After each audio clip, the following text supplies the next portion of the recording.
Man, I feel like I haven't recorded a video where my voice was working in like 3 weeks. So I'm really excited to get out here on Revontuli Coast. We literally just got back, 12-hour drive home from Georgia. So I may be a little rusty, haven't touched Call of the Wild in a week, but I'm looking forward to getting out here. I was going to make some kind of fancy loadout for this map, but I figured we just did a video looking at the best universal loadout for Call of the Wild in 2023.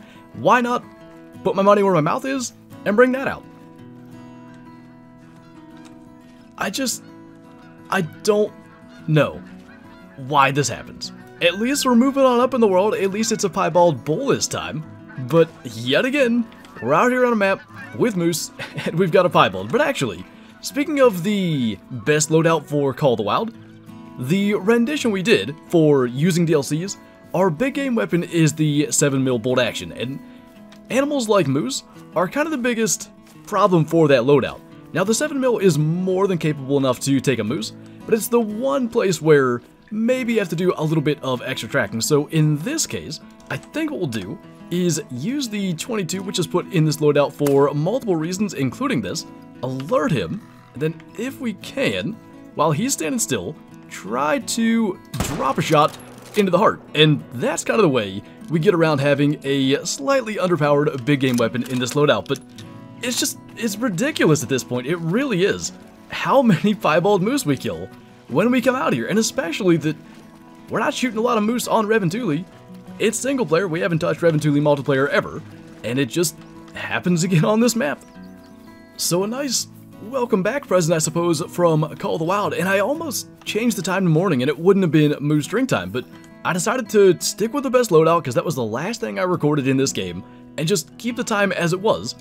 Happened to be moose drink time, and we've got yet another piebald, this time a 124 scoring silver bull. So we'll send that to the trophy lodge, and we'll be on our way already with the trophy in hand. These guys, by the way, are what we actually came here for, and I think we're gonna have to use that same 22 strat again just to wake him up. But in the video where we went over the best loadout, we actually shot a piebald raccoon dog, which is something we had never run into before. And of course, that was the reason that we were doing videos like that. I was sick, I couldn't talk, so I was basically getting footage ready for when I was able to narrate it and get that done. So naturally, no live reaction to one of the cooler rares, if not the coolest rare, that we've gotten on Revontuli Coast. And I wish it would have been bigger. I think it was a level 4 like this one. But just really cool to actually see something come from shooting all these raccoon dogs. Having the week off there, and just kind of taking some time to think and try to decide what to do going forward as far as Call of the Wild content, I got to thinking we're getting into May. We're probably within 2 months of a new map in Call of the Wild, just based on EW's typical release schedule, and we still have several diamonds that we don't have in the game. Raccoon dog, obviously, the 2 goose species here on Revontuli Coast, tundra bean geese and greylag geese, and still the Eurasian widgeon, which I'd like to get over on Virunga Savannah. So that's the reason for Revontuli Coast today. Plus, I just wanted to show that piebald raccoon dog again, because that was really cool, and we didn't get to spend any time on it because I wanted to focus on the loadout. So as we transition into the rest of the hunt, which, by the way, is not going to be just a raccoon dog hunt, I actually want to go up north a bit and look for some goose spots, and maybe even stumble into a diamond goose if we can get so lucky. But I think for the near future, we're going to spend a lot of like off-camera time here on Revontuli Coast grinding raccoon dogs, probably just going to have to bite the bullet and hunt them at night in their drink zones. But we'll continue with the live streams grinding for a Great One Moose. I really want to get one. Sometimes I wonder if we should come here to Revontuli Coast. It seems like we just stumble into rares all the time. I mean, we may genuinely have more rare moose from just hunts like this than we do on the entirety of the grind, both Medved and Leighton combined, about 2,500 kills. But anyway, it's getting pretty close to dark. It's actually not very active down here, so I think we'll maybe rest a morning, and we'll just try some spots, see if we can find any good areas for geese, and maybe even do a little goose hunt. I mean, that's at least encouraging. Honestly, I didn't even realize I was going towards a goose setup, but we might as well go ahead and pop that level 3. We could maybe get the 2 as well. Since we dropped that, they don't go anywhere. So you can, with geese, hit them with the 22 and they don't immediately die. If that happens, the whole flock takes off, but because that insta-killed it, we're able to get both. And best I can tell with both duck and goose respawns, you need to kill literally everything in the flock to get the full respawn. So probably nothing happens from killing just those two. But in the future, at some stage, hopefully we can end up killing the females and get respawns from that. But definitely good, as we're just passing through to accidentally find a couple of male geese. That at least explains why I didn't expect there to be a setup here. This was the spot in, I think, the last Revontuli video that we just kind of found. We killed 2 or 3 level 4 geese here, and I don't know if I set up this stuff in that video or maybe just after, but it's a decent little spot and kind of good actually to keep working on this area and maybe working towards those respawns. So just quickly to show what I was talking about, literally every goose here is a female, and there's a reason for that. I have spent a decent amount of time at this spot. I've got it set up here. This is where we killed the diamond tundra bean goose in early access, and I've shot quite a few males, but that's what you end up with.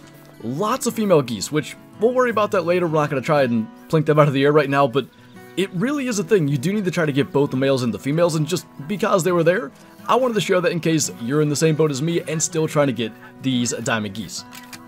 So this should be interesting anyway.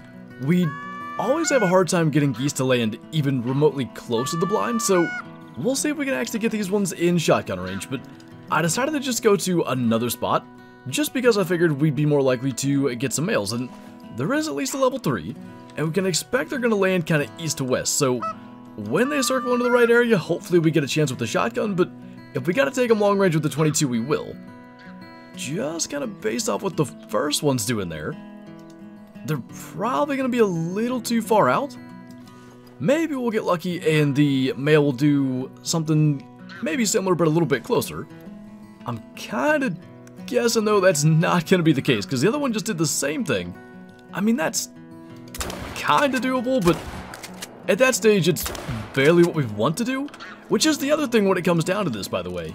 At some stage, I imagine a level 5 goose will show up, and what we've been doing as a part of the Revontuli Coast single player only diamond challenge is taking all birds out of the air, and we've done it so far with everything, and I'd hate to abandon it for the geese, but if we see a level 5 goose and it's just sitting on a lake somewhere, I don't know, at this stage, probably we just kill it. Maybe someday we come back and kind of remedy that, but as I mentioned earlier, I just want to get all the diamonds out of the way, and if it comes to that, I think that's going to be okay.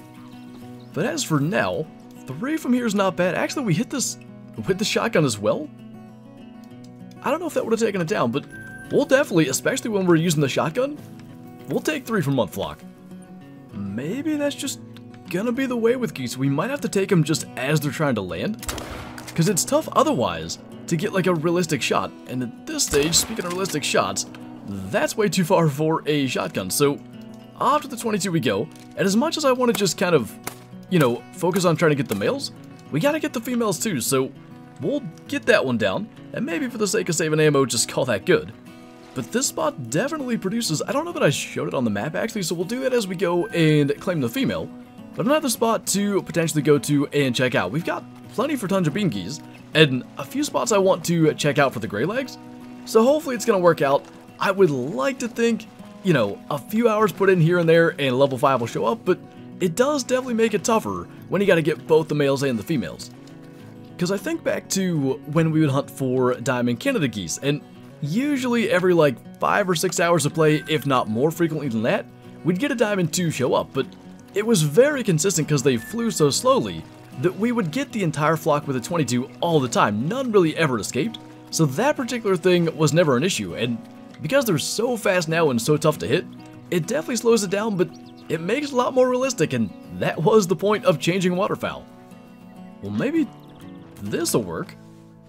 Hate to shoot that off the ground, but that is a male, so we're gonna have to go and take that, and probably let the others get away. I just wanted to try this spot for gray legs as well while we're on the topic of goose hunting. That was a raccoon dog warning call and a male. Basically what I wanted to do to end the hunt was go and get maybe 1 or 2 more, so that transitions nicely. Unfortunately, yet another small one, but we need to take those out just the same, so we will do that with the 243, and maybe we can find one decent-ish male to wrap up. that could be a candidate for that, we shall see. But as for this guy, obviously just going to be a silver, no lucky pieballs this time, but a 5.75 score. And we'll go and check the other warning call. That is definitely a step up though, level 6 this time. 6 to 8 kilo as well, so decent estimate. Gonna have to take a kind of blind shot, but feel like we got him there. Maybe a touchback, we'll see. He died pretty fast. Blood looks good though, so that's gonna be a vital hit. And I think that's gonna be our last kill now. We still have to go back to the trophy lodge. We'll probably take a look at that piebald raccoon dog as well. That was a silver, unfortunately. And it was a liver, stomach, intestine shot, so explains the not immediate kill. But we have a tiny piebald moose plus the raccoon dog to look at.